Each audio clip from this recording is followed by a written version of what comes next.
Malian civilization. Strengths. The Malians get cheaper buildings, allowing them to save wood to spend on important upgrades and units. Their infantry units, except Gbetos, have +1 pierce armor per age starting in the Feudal Age, making them more resilient to archer fire, the typical counter to infantry units. Their gold miners drop off 10% more gold, which provides a great boost to gold supplies at every stage of the game.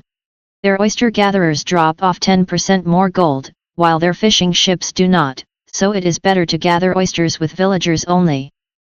Their unique unit, the Gbeto, is a fast-moving ranged infantry unit that can be produced cheaply and possesses high attack power.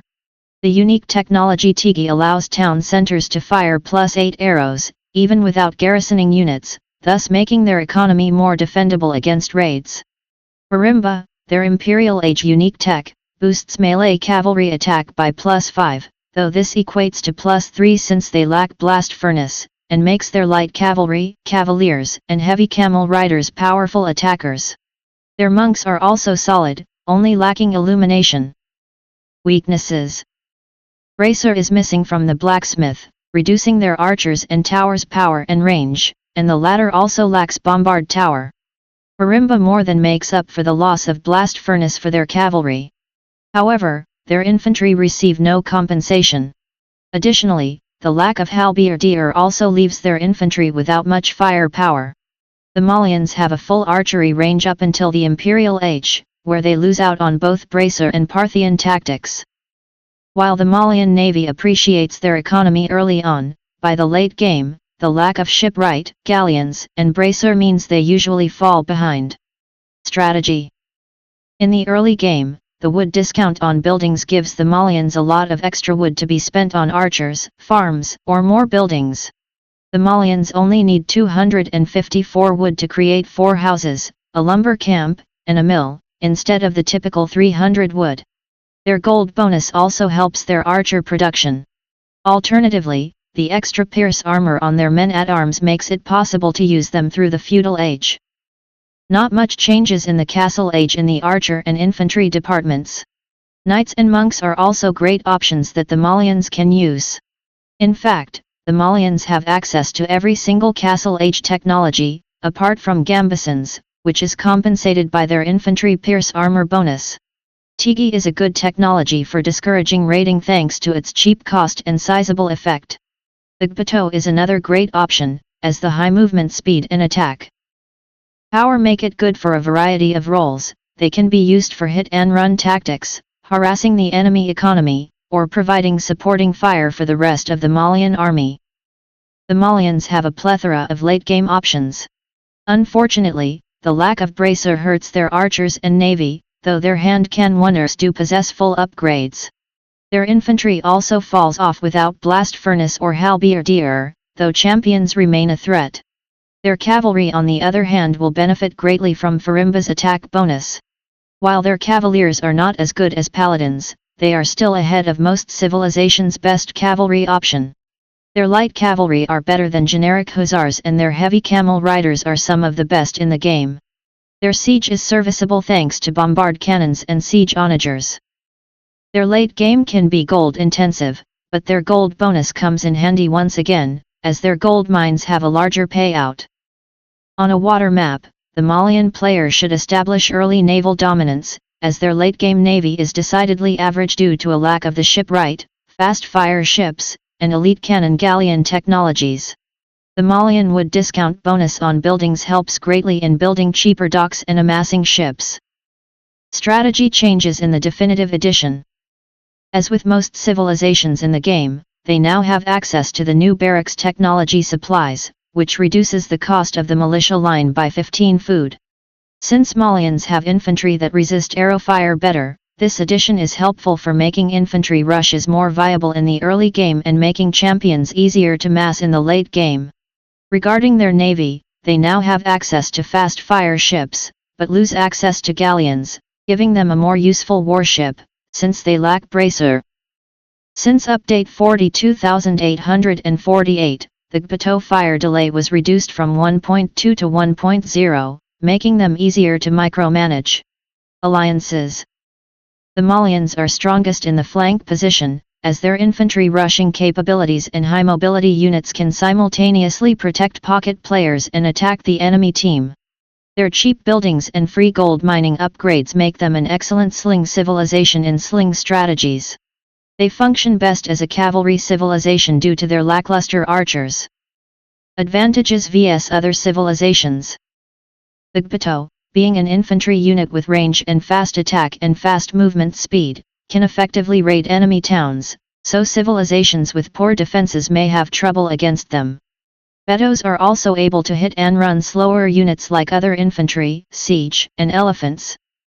As their pikemen and champions have more pierce armor, they can overturn archers.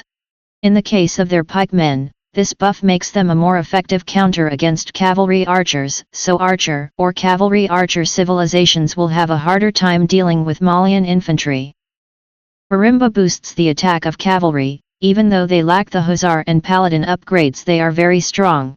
Their light cavalry are effective against monks. Their heavy camels are among the best in the game and can effectively counter cavalry-composed armies. Being a civilization with cheaper buildings and a strong economy, they have good early and mid-game, and are thus able to raid early with either archers, infantry, or cavalry. They can defeat civilizations that have bad early game and regular mid-game in open maps like Arabia, especially if starting in the Dark Age. Defensively speaking, they have several advantages, especially in the mid and late game, as their town centers can fire arrows without garrisoning villagers or archers, thanks to Tigui. In addition, their universities research technologies much faster and only lack bombard tower, arrow slits, and siege engineers, and their buildings cost less wood. Civilizations with weak raiding units may have difficulties when attacking a Malian settlement. Regarding naval warfare, they can save wood from their buildings and use it for ships, so they may get an early advantage against civilizations with poor early game navy. Having a wide open tech tree and a wood discount bonus for buildings, they can effectively counter civilizations limited in their tactical options. Getting almost all technologies in the monastery, Malian monks are also an effective counter to heavy cavalry and slow-moving units, especially elephants. Disadvantages vs other civilizations. Though the Gbeto is a good raiding infantry unit, it has some drawbacks. They have low hit points, so they are very frail. Onager volleys can be devastating against them if the player forgets to micro the Gbetos. As their infantry advantages rely on resisting arrow fire but not on furthering their melee attack, and they lack blast furnace and halberdier, they can easily fall apart against other infantry armies, especially the armies of civilizations such as Aztecs, Burmese, Vikings, Malay, and Goths. Civilizations with heavy cavalry may also exploit this weakness if the Malian player neglects to use their pikemen. Despite having good defenses, they lack arrow slits, bracer, and bombard towers, making the Malian defenses average. Apart from the fact that they get bombard cannons and siege onager, their siege workshop is mediocre. Regarding naval warfare, aside from the wood discount bonus for buildings, they don't have any bonus that improves their navy, and they also lack the galleon, shipwright and elite cannon galleon. They have good cavalry, but still lack paladin and hussar, and are still frail against anti-cavalry units. Situational advantages. As their buildings cost less wood, Malians can get a very significant advantage in nomad maps, since this discount applies to their town center, letting them save wood for other key buildings like docks and more houses.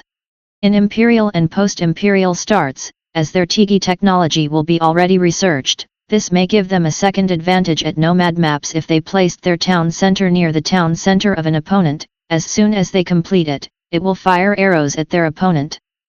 If starting in the Castle Age onwards in other maps, their Tigui technology theoretically enables them to perform a town center rush. In Budapest, as each player have double startup, Tigui is a more crucial upgrade for defense, and in sudden death mode players are limited to one town center, as the objective in that mode is to destroy the opponent town center, so Tigui will enhance the defense. Since the Gbeto creation speed is fast, this may give the Malian an advantage in King of the Hill game mode, as well as giving them an advantage in Regicide, as in the latter, players already start with a castle. In maps with huge deposits of gold, like Gold Pit or Gold Rush, their 30% increase to gold mines duration bonus is a good asset to take advantage of in these places. As they have boosted light cavalry with Farimba, an almost complete monastery tech tree and longer-lasting gold mining, they are a top pick in Capture the Relic game mode. Having a tech tree with most relevant technologies, good cavalry with Farimba, and gunpowder available, they are well suited for post-imperial matches. Thank you for watching the video. Please give me a like or follow me so I have the motivation to create more new videos. Chanel Jahamvwi thanks you very much.